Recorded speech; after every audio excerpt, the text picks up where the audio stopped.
Hello and welcome back to the Unveiled Soul. My name is Scott, and today I want to talk about uh, 5 things that people say to keep us small.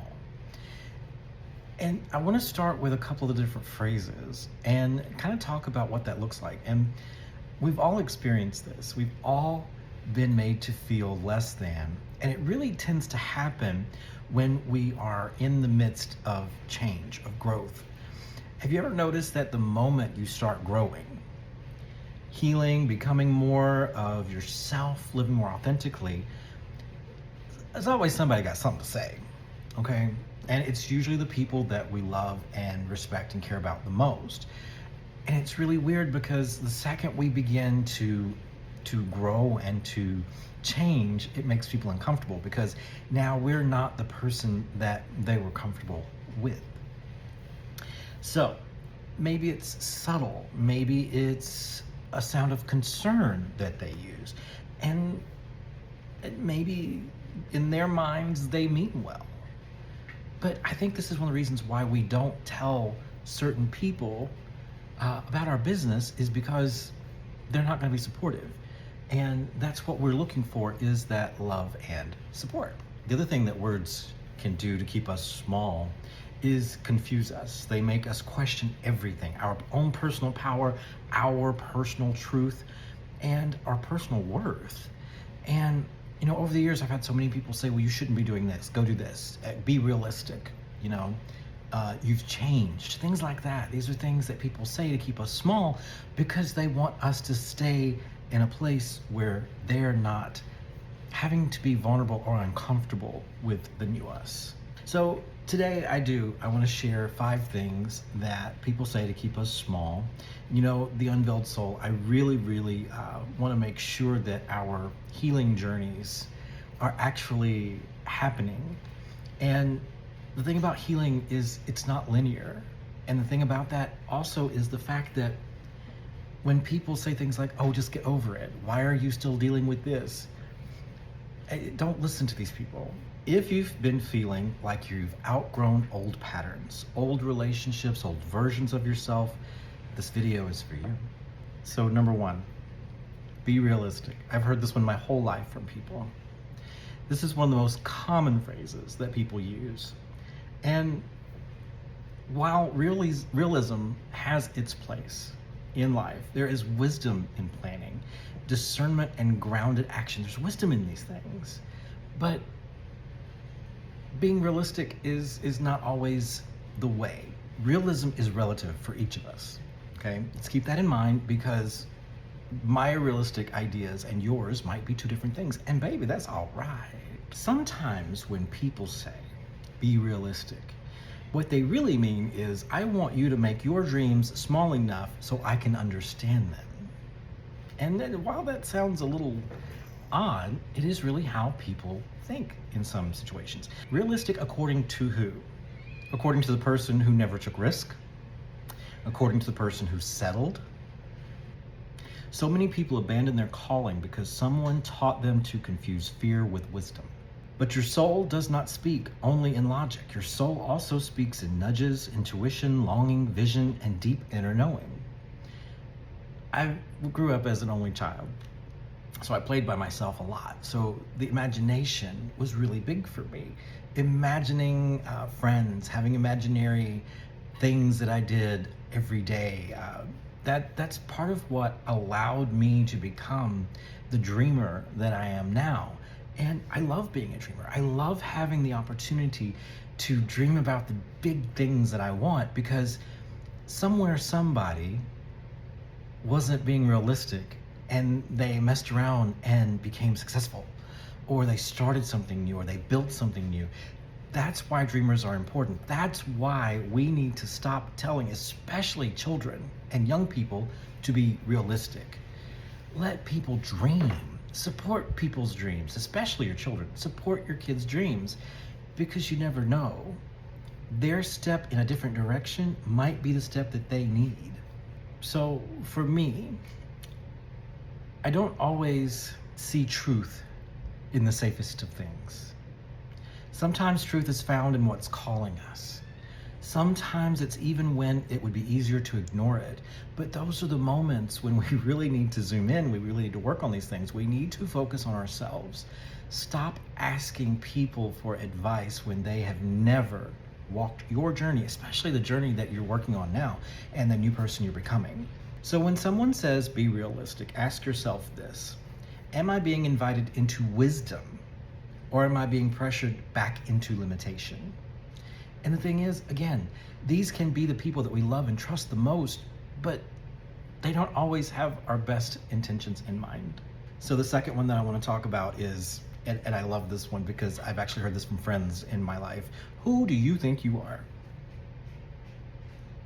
Who do you think you are? Because apparently you don't know. If you're questioning me, why are you even doing that? It often appears when you start speaking differently, carrying yourself differently, setting boundaries, or refusing to accept less than you deserve.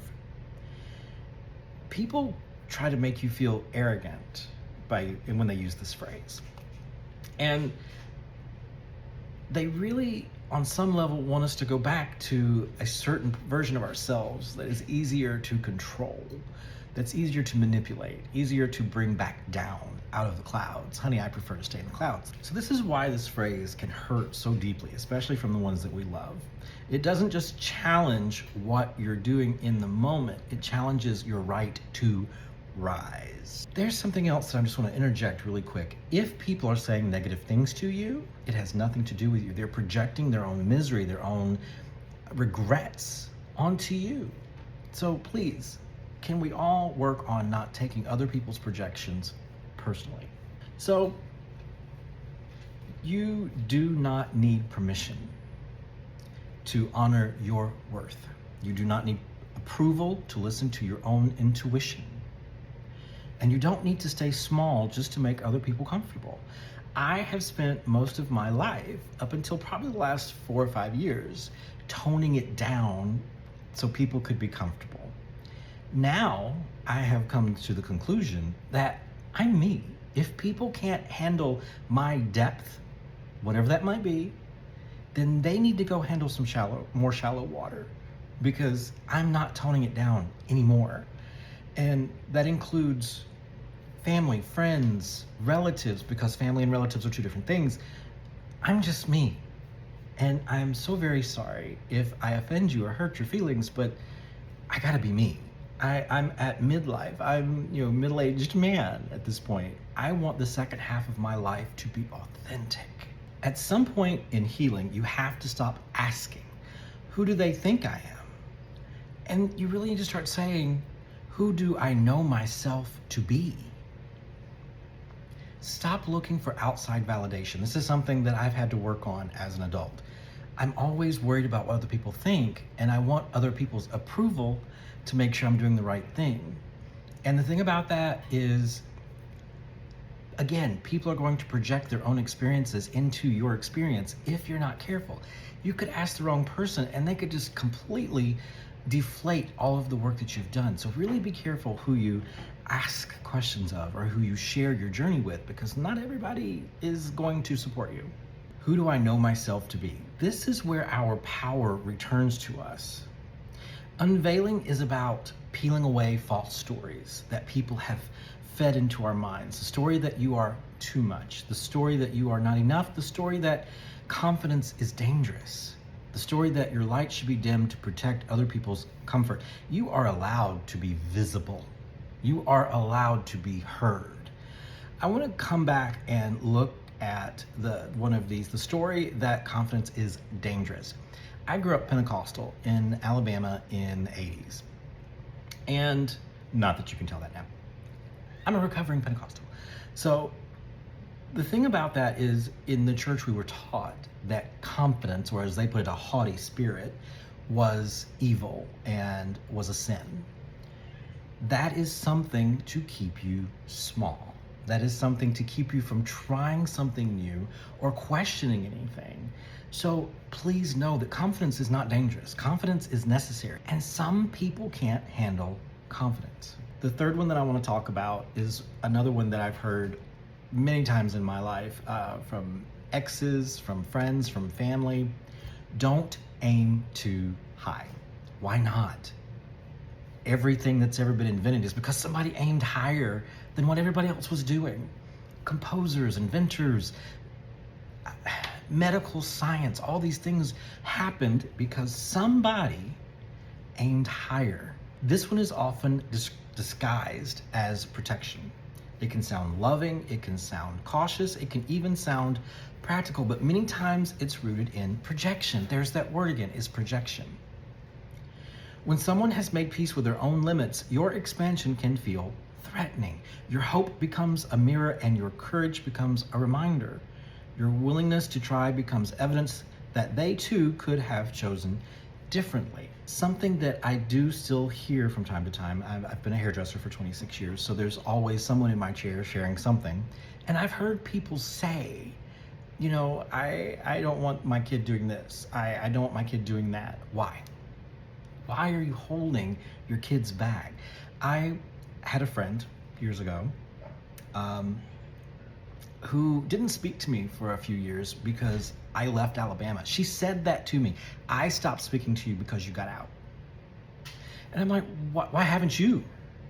Why are you so upset that I got out that you have to punish me for a couple of years by not speaking to me? That is not my fault. I didn't do anything, you see? And people, family, honey, your grandmother, your mama, your daddy, everybody is guilty of doing this to somebody at some point because they don't want you to do something that could either take you away from them or make you better than them. And it's not even about being better, it's about being better than who you were. I'm not competing with anybody. I want to be better than I was yesterday. That is all I want. One of the things too, and I know I'm getting off on a tangent here, but aiming high is good. Putting yourself on a different level because you want to improve your life, you want to grow, you want to expand your life, these are not bad things. Please do not allow anyone to talk you out of your expansion. So instead of dealing with their own fear, they hand it to you and call it advice. Aiming high is not the problem. Betraying yourself is the problem. Silencing your spirit is the problem. Abandoning your inner calling because someone else is uncomfortable with your growth is the problem. I talk a lot about alignment. Alignment means your life begins to match your truth. Your truth. Not your family's truth, not your church's truth, none of those things. Your truth. Your decisions begin to honor your soul. Your path begins to reflect your worth. And alignment often requires expansion. You were not created just to survive, and those of us who have spent their entire lives in survival mode understand this. You were not created just to be tolerated. You were not created just to stay in roles that keep your gifts hidden. You are allowed to aim for a life that feels true to you. Number 4, and this one I've heard a lot in the last several months. You've changed. We're supposed to. Sometimes this statement is neutral, and sometimes change is exactly what we need. Sometimes we become really, really jaded because we've stayed in the same place. We've lived in the exact same place our entire lives. We've done the exact same job our entire adult life because we were told that's what we were supposed to do.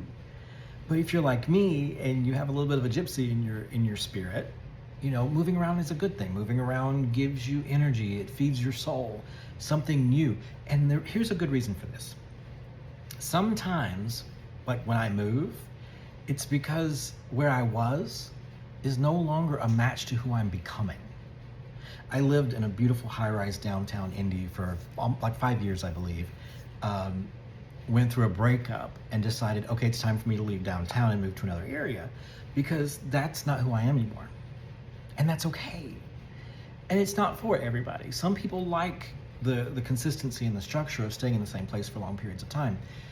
But some of us kind of, as chapters of our lives change, other portions of our lives change. But often when people say you've changed, what they really mean is you no longer respond in the ways that I am comfortable with. And I think sometimes when we take on our truth, when we start to live into that authentically, when we align ourselves with who we truly are, people will fall away, and that's okay. Don't hang on to the people that no longer belong in your life, because they're going to cheat you out of the blessings, the dreams, and the goals that you have. I have so many times in my life allowed the wrong people to hold space in my life for way too long. And that's a disservice to me. And that's not their fault. That's my fault for allowing it to continue. Maybe you used to over-explain. Maybe you used to over-give. I'm guilty of both. Maybe you used to stay silent to keep the peace. That would be me. I've done that way too many times in my life. Maybe you used to abandon yourself so others would remain comfortable. I spent 13 years with the wrong person, first and foremost, but I also spent those 13 years hiding parts of myself to keep the peace. And that wasn't his fault. That was my fault. That was my choice. If I had remained authentic, it probably wouldn't have lasted as long as it did. Healing changes people. Boundaries change people. Self-respect changes people, and truth changes people. Not everyone will celebrate the version of you that no longer accepts being dismissed, drained, or dismantled. This is one of the most important parts of the work that I do here with the Unveiled Soul. Learning that transformation is not something to apologize for. We're supposed to evolve. We're supposed to shed old identities and beliefs. We are supposed to outgrow the survival version of ourselves. And we all have that version. We all have a survival version that is still tugging at us sometimes. And that's okay, because it's part of the process. It's part of the healing process. We have to acknowledge these things about ourselves. We can't ignore them, because that's when the trauma starts to kick in and start to recreate who we are. You have to acknowledge these things. The old you may have been more acceptable to certain people, but the healed version of you will be more honest, and honesty is sacred. Be honest with yourself. Be honest with other people. Be who you are. The fifth and final line in this wonderful video is, you should just be grateful for what you have. This is a lack mentality. This is someone who isn't trying to better themselves. They're happy with the status quo, and that's okay, because that's who they are. If you are someone who is working harder, working for more, do that. Never let someone bring you down from your dreams. One of my clients, who I love and adore, has worked so hard through her life, done very well. She posted something the other day that said, "Oh, it must be nice." She's like, "It is nice, because I worked for it. And you're not going to talk me out of it. You're not going to make me feel guilty for having worked hard in my life for the things that I have now, because I did that." You should just be grateful for what you have.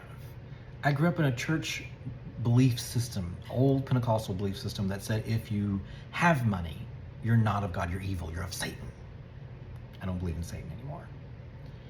And that was a way of keeping people small, because if you're small, you're not going to question authority. This phrase can sound spiritual, it can sound mature, and it can sound like wisdom, but it's not. It is a lack mentality, and it is control. And yes, gratitude is beautiful. Gratitude grounds us, gratitude heals us, and gratitude reminds us of the goodness that still exists. Gratitude is a great thing, and I am grateful for what I have, but I'm not ready to stop. I'm not ready to just sit down and be okay with the status quo. I've never been that person, and I will never be that person. Gratitude should never be used as a weapon against desire or dreams. You can be grateful and still want more. You can be grateful and still need peace. You can be grateful and still outgrow a situation. You can be grateful and still know something is no longer aligned with who you are now. Wanting more does not make you greedy. Now, there's a thin line. The desires of your heart and greed are two different things. Now, when you allow yourself to slip into that greed stage, that's a completely different mindset. Wanting healing does not make you difficult. Wanting truth does not make you ungrateful. Sometimes people use this phrase because your desire for more exposes the areas where they have settled for less. And that's okay because that's who these people are. That doesn't mean that you need to allow that to keep you from your joy and your happiness.